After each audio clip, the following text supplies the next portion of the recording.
మీరు ఇంజనీరింగ్ చేశారా? జాబ్స్ కోసం సెర్చ్ చేస్తున్నారా? 3600 మందికి పైగా స్టూడెంట్స్ కి జాబ్స్ వచ్చేలా చేసిన కోడ్ జ్ఞాన్ 100 డేస్ సాఫ్ట్వేర్ కోర్సులో జాయిన్ అవ్వండి. మీ కెరియర్ ని బిల్డ్ చేసుకోండి.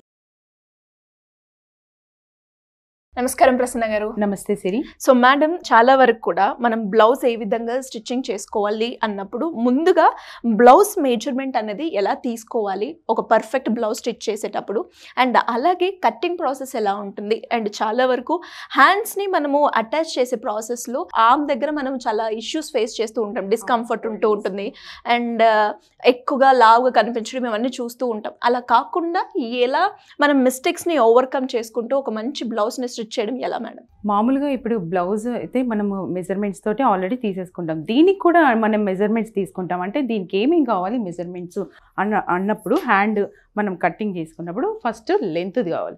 ఈ లెంత్ అనేది మనం ఎంత పెట్టుకుంటాం, 5 ఇంచెసా లేకపోతే 10 ఇంచెసా లేకపోతే ఫుల్ హ్యాండ్సా, ఇది మన ఆప్షన్. ఎందుకు అంటే ఇప్పుడు వేరే వేరే ఫ్యాబ్రిక్స్ శారీస్ డిఫరెంట్ ఉంటాయి. మన కంఫర్ట్ని బట్టి మనం పెట్టుకుంటూ ఉంటాం కదా. అలాంటప్పుడు మనం ఎలాంటి జాగ్రత్తలు తీసుకోవాలి హ్యాండ్ కట్ చేసేటప్పుడు అనేది ఇప్పుడు చూద్దాం. మనం ఫస్ట్ నేను హ్యాండ్ లెంత్ కి ఏం కావాలి అంటే మనకి 7 ఇంచెస్ లెంత్ తీసుకుంటాను. ఇప్పుడు 7 ఇంచెస్ తీసుకున్నప్పుడు మనం 7.5 నేను ఎక్స్ట్రా మార్జిన్ 1/2 ఇంచ్ పెట్టుకుంటాను. ఎందుకంటే మనం స్టిచ్చింగ్ లో ఆల్మోస్ట్ పోతుంది కదా, అది స్టిచ్ చేసిన తర్వాత ఆఫ్టర్ మనకి 7 వస్తుంది. ఇది లెంత్. ఓకే, నేను ఇప్పుడు పఫ్ స్లీవ్స్ చూపిస్తాను. అంటే మనకి మామూలుగా పట్టు లంగా కానీ ఏదైనా ఇప్పుడు మళ్ళీ ఓల్డ్ ట్రెండే మళ్ళీ రిపీట్ అవుతుంది. ఇక్కడ నుంచి మనకి ఒక 3 ఇంచెస్ లెంత్ తీసుకుంటాం. ఇక్కడ ఒక లైన్ తీసుకుంటాం. ఓకే, దీని మీద మనం ఈ లైన్ మీద ఆర్మ్ హోల్ మెజర్ చేసుకుంటాం. ఆర్మ్ హోల్ అనేది ఈ రౌండ్ మొత్తం మనం మెజర్ చేస్తాం కదా, అంటే 1 పార్ట్.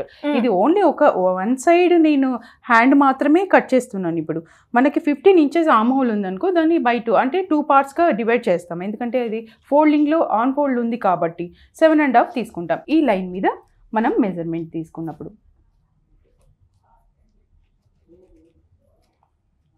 ఇక్కడ నుంచి మనము 2 ఇంచెస్ మార్జిన్ పెట్టుకుంటాము, ఒక మార్కు. ఓకే, ఈ 7.5 లో మనం హాఫ్ తీసుకోవాలి. మళ్ళీ ఒక డాట్. ఇక్కడ నుంచి క్రాస్గా 2 ఇంచెస్ ఒక డాట్. ఇక్కడ ఈ గ్యాప్లో మళ్ళీ హాఫ్ పార్ట్ మనం డివైడ్ చేసుకుంటాం, అంటే 1.5 అలా వస్తుంది అనమాట. ఇప్పుడు ఒక హ్యాండ్ అనేది మనకి ప్రిపేర్ అయింది. అంటే ఇది నార్మల్ హ్యాండ్కి కావాల్సిన మెజర్మెంట్స్. ఇక్కడ రౌండ్ వచ్చేసింది మనకి, ఇక్కడ 13 ఇంచెస్ ఉంది.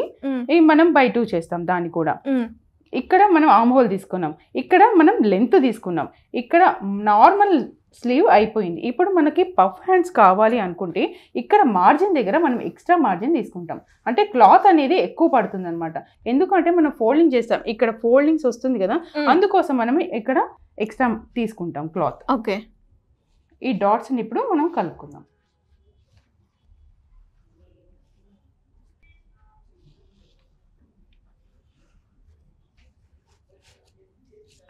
ఇది బ్యాక్ వస్తుంది, ఇది ఫ్రంట్ వస్తుంది. ఈ ఫ్రంట్ కట్ చేయడం వల్ల ఈ ఫోల్డింగ్స్ అనేది మనకి తగ్గుతుంది అనమాట. అంటే మనం బ్లౌజ్లో కట్ చేస్తాము అండ్ స్లీవ్లో కూడా మనం తీసుకున్నప్పుడు ఫ్రంట్లో కట్ చేస్తాం.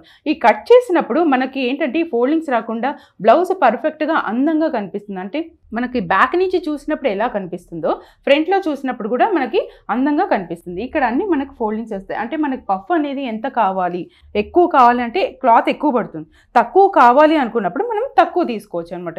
ఇప్పుడు కట్ చేసి చూద్దాం మనం హ్యాండ్ ఎలా వచ్చింది అనేది.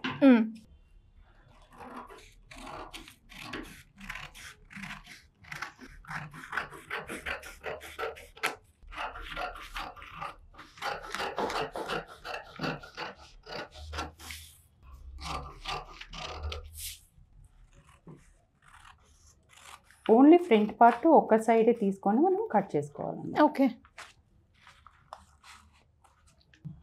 ఇలా మనం హ్యాండ్ మొత్తం హ్యాండ్ అనమాట ఇలా తీసుకున్నప్పుడు మొత్తం జాయిన్ చేస్తాం కదా, ఇక్కడ పఫ్ పెట్టేసుకుంటాము. ఈ కింద ఒక పట్టీలాగా వచ్చేస్తుంది. ఇది కామన్గా ఇది మనకి పఫ్ హ్యాండ్స్కి ఇలా వస్తుంది. ఓకే, చూసావు కదా.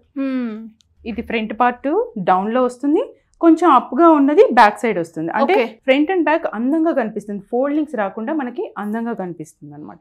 మరి మేడం ఇలా ఎవరికైనా కూడా అంటే ఇంటి నుంచే డిఫరెంట్ స్టైల్స్తో ఒక బ్లౌజ్ని నేను డిజైన్ చేయాలి అనుకున్నప్పుడు కొందరికి ఒకటే నార్మల్ బ్లౌజ్ కుడతాను కానీ నేను డిఫరెంట్ స్టైల్స్తో నేను కుట్టలేను అనుకునే వాళ్ళు కొందరు ఉంటారు మేడం.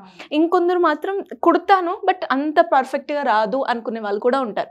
సో అలా ఎవరికైనా కూడా అంటే స్టిచ్చింగ్ రిలేటెడ్గా ఎలాంటి డౌట్స్ ఉన్నా కూడా మిమ్మల్ని అప్రోచ్ అవ్వాలి అంటే ఎలా ఉంటుంది మేడం? ఫస్ట్ మీరు చేయాల్సిన పని ఏంటి అంటే కింద స్క్రోల్ అవుతున్న నెంబర్కి కాల్ చేసి మన వాళ్ళ దగ్గర అంటే మీరు ఏ లెవెల్లో ఉన్నారు, మీకు ఏం తెలుసు అనేది మీరు ఎక్స్ప్లెయిన్ చేస్తే మీరు ఏ లెవెల్లో అంటే అడ్వాన్స్లో ఉన్నారా, బేసిక్ లెవెల్లో ఉన్నారా అనేది మనం వాళ్ళని చూస్ చేసుకొని మనము క్లాసెస్ వాళ్ళకి ప్రొవైడ్ చేయడం జరుగుతుంది.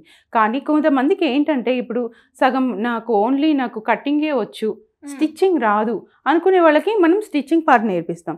అలా కాకుండా నాకు కట్టింగ్ రాదు, అసలు మెజర్మెంట్స్ కూడా ఎలా తీసుకోవాలో నాకు తెలీదు అనుకున్నప్పుడు వాళ్ళకి మనం మెజర్మెంట్స్ ఎలా తీసుకోవాలి, పర్ఫెక్ట్గా బాడీ మెజర్మెంట్స్ ఎలా తీసుకోవాలి, బ్లౌజ్తో ఎలా తీసుకోవాలి అనేది వేరియేషన్ మనం చూపిస్తాం. అండ్ మేడం మీరు అన్నారు కదా క్లాస్ అని, పర్టికులర్గా ఈ క్లాస్లో ఎవరెవరికి బాగా ఉపయోగపడుతుంది అంటారు?